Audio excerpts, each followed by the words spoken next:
नमस्कार, मेरा नाम संजय मक्कू है और आप देश रोजाना देख रहे हैं। दोस्तों, हरियाणा की राजनीति में पिछले कुछ समय से काफी उथल पुथल चल रही है। मान ले तो जब से हरियाणा प्रदेश के अंदर कांग्रेस का प्रदेश अध्यक्ष बदला गया, उसके बाद से कांग्रेस के अंदर एक प्रकार का राजनीतिक भूचाल आया हुआ है। हालांकि राजनीतिक कांग्रेस की शांति तो लगभग 7 साल से नहीं है, लेकिन जो पिछले 4-5 महीने से कांग्रेस के अंदर एक राजनीतिक भूचाल सा आया हुआ है। रविवार को जहां उपचुनाव का परिणाम आया, कांग्रेस अपनी सीट गंवा बैठी और भारतीय जनता पार्टी ने अपना परचम लहराया, वहीं एक और उपचुनाव की आहट दे गया। राजनीतिक गलियारों में बड़ी चर्चा रही कि तोशाम की कांग्रेस विधायक, जो कांग्रेस की बड़ी नेत्री हैं, चौधरी बंसी लाल की पुत्रवधू हैं, सोनिया गांधी और राहुल गांधी के बहुत नजदीक रही हैं, कांग्रेस की पूर्व सांसद श्रुति चौधरी की मां है, समझ रहे होंगे आप, किरण चौधरी। किरण चौधरी की देश के गृह मंत्री और भाजपा के जो एक तरह से कहें चाणक्य हैं, अमित शाह के साथ मुलाकात हुई। यह राजनीतिक गलियारों में बहुत चर्चा का केंद्र बना रहा। कई सोशल मीडिया साइट्स पर और कई वेबसाइट्स पर इस प्रकार की खबरें भी चली, लेकिन वो शामिल हो रही है या नहीं हो रही। लेकिन इसके साथ ही हरियाणा के अंदर एक और उपचुनाव की आहट चल रही है।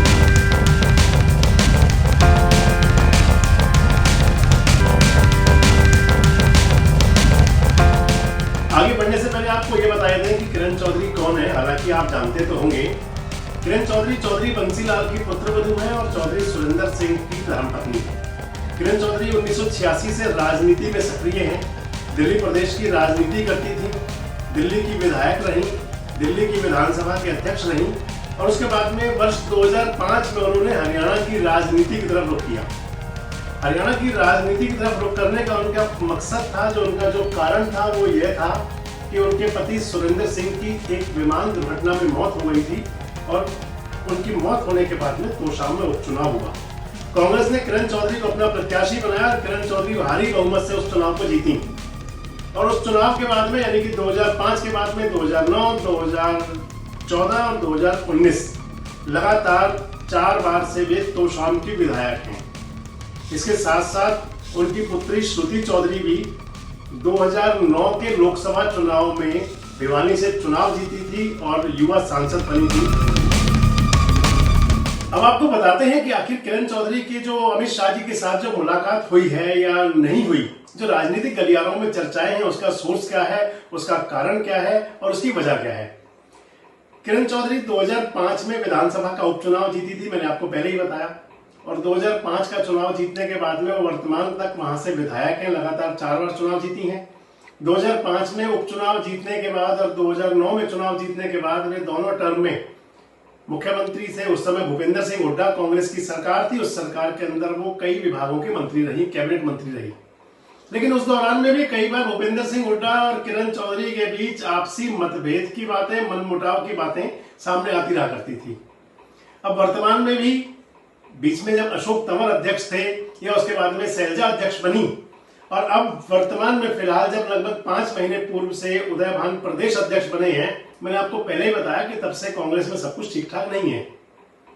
किरण चौधरी उसी समय से नाराज चल रही हैं और उनकी जो बड़ी नाराजगी सामने आई वो राज्यसभा के चुनाव के दौरान, आपने सुना होगा, विभिन्न खबरिया चैनलों पर भी और समाचार पत्रों में भी पढ़ा होगा कि किरण चौधरी अजय माकन से भी नाराज थी, किरण चौधरी भूपेंद्र सिंह हुड्डा से भी नाराज थी और उस राज्यसभा चुनाव को लेकर, जिसे अजय माकन चुनाव हारे थे, कार्तिकेय शर्मा चुनाव जीते थे, उस राज्यसभा के चुनाव को लेकर के कांग्रेस के अंदर पूरी तरह से घमासान की स्थिति बनी हुई थी।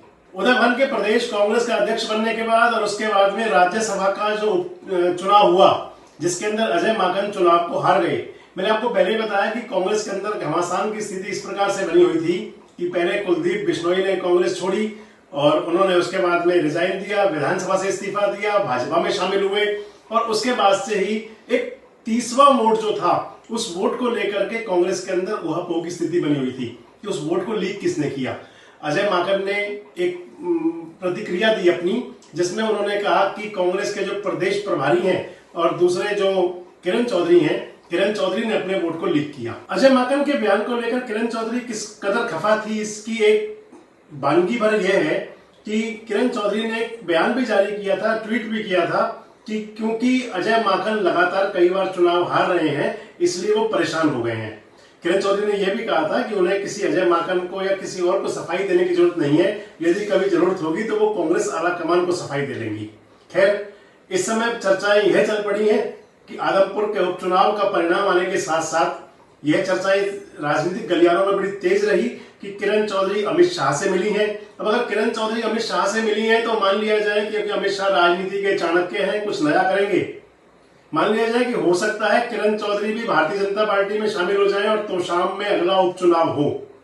अगर तोशाम में उपचुनाव होता है, वहां स्थिति क्या बनती है यह तो भविष्य के गर्भ में है, लेकिन किरण चौधरी की और अमित शाह के साथ जो मुलाकात की चर्चाएं राजनीतिक गलियारों में हैं, उन्होंने हरियाणा के अंदर एक और उपचुनाव को आड़ दे दी है।